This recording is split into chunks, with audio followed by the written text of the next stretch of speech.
It's way more high drama. There's a lot of drama. The L Word returns for a breathtaking second season. Fans still dangling from last year's cliffhangers will be rescued by the characters they've grown to love. Or love to hate. And viewers new to this posh West Hollywood world aren't alone, as the show welcomes 3 more hot characters. Cheers. Plus, a bigger shooting budget means exotic locales and more haute couture than Gay Paris. It is going to be pretty dazzling. In January of 2004, the L Word debuted to critical acclaim and outstanding ratings, keeping the presses turning and websites humming for most of the year. Garnering a season renewal in less than 1 week after it first aired, the show became a cultural stepping stone. I think the show really brings all sorts of relationship issues, you know, monogamy and commitment and children, and there's a whole lot of issues in it that don't just have to do with lesbians. It really is all about love, and if you got love in your life, why do anything to jeopardize it? The L Word was literally on everyone's lips, and it still is. First season, everyone's like, you know, let's do it. We're making history. Everyone was riding this sort of hype wave. This season, we have to prove that last year, like, everything that happened for a reason. Our first season was great. Now the real work begins. How do we make it better? The second season of a show can be its defining moment. In season 2 of the L Word, it's about mixing things up. This year, it seems that the friendships have taken a bit of a turn. Different circles have been formed. A lot of this season sort of explores how fragile friendship is and how fragile relationships and love are, and how things can change like that.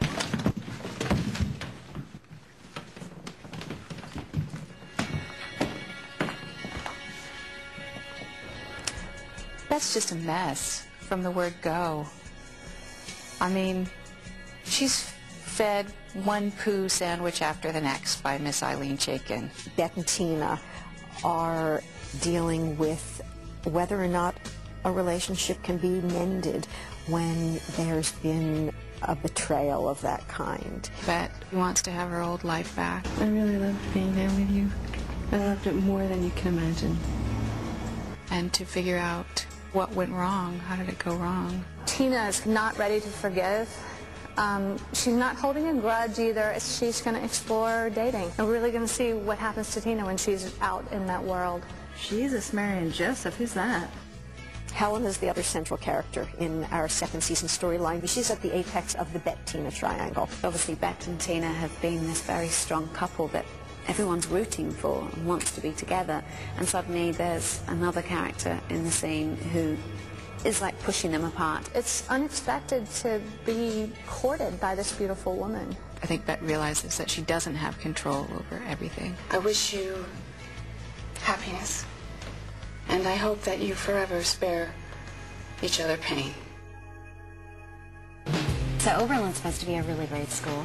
Everyone leaves Jenny at the beginning of the season. The reaction to Jenny was funny. Like, I've heard so many times that this was the polarizing character. Like, nobody had ambivalent feelings about this woman, and I felt like, great, because I felt like all the messiness we saw in Jenny, I don't know a single person that hasn't been that messy at one point in their life. Jenny in the second season is about self-acceptance and becoming a part of our universe. You just got cruised. Shane is another one that we get into, like, just what is the psychology of Shane? Shane is someone who profoundly believes that if she lets herself feel, she's going to die. But it's all about coming to terms with that and accepting that vulnerability and allowing intimacy to happen in your life. Tell me what's going on. I just wanted to have a good time tonight. You don't think that you could have changed your plan a little bit? I don't have a plan. That's the point. One of the new characters is Carmen. One of the things I remember that they pressed during the audition was she's not a girl that plays games. If anything, that's completely what she's against, and all she has to offer is what you see.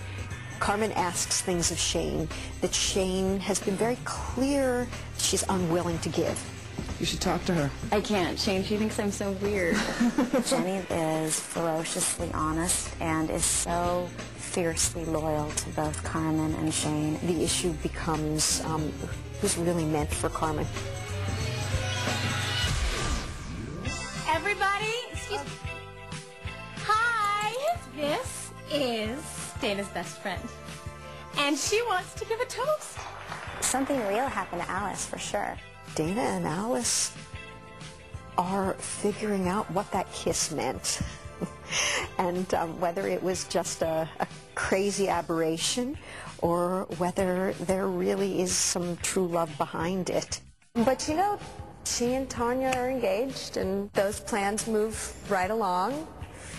And of course intensify everything and make the push and pull really dramatic. We just need to avoid all situations where we find each other most attractive. Huh? And humorous, of course. Right. Never be alone together. Dana and Alice know each other so well that they're already an old married couple. Especially never be alone together in places where there's like a bed or a couch. It's interesting to sort of figure out where your friendship stops and love begins. I really wanted them together because I think they're a really good match. Or the backseat of a car. Ooh, that'd be good. That wouldn't be good. It's definitely dealt with.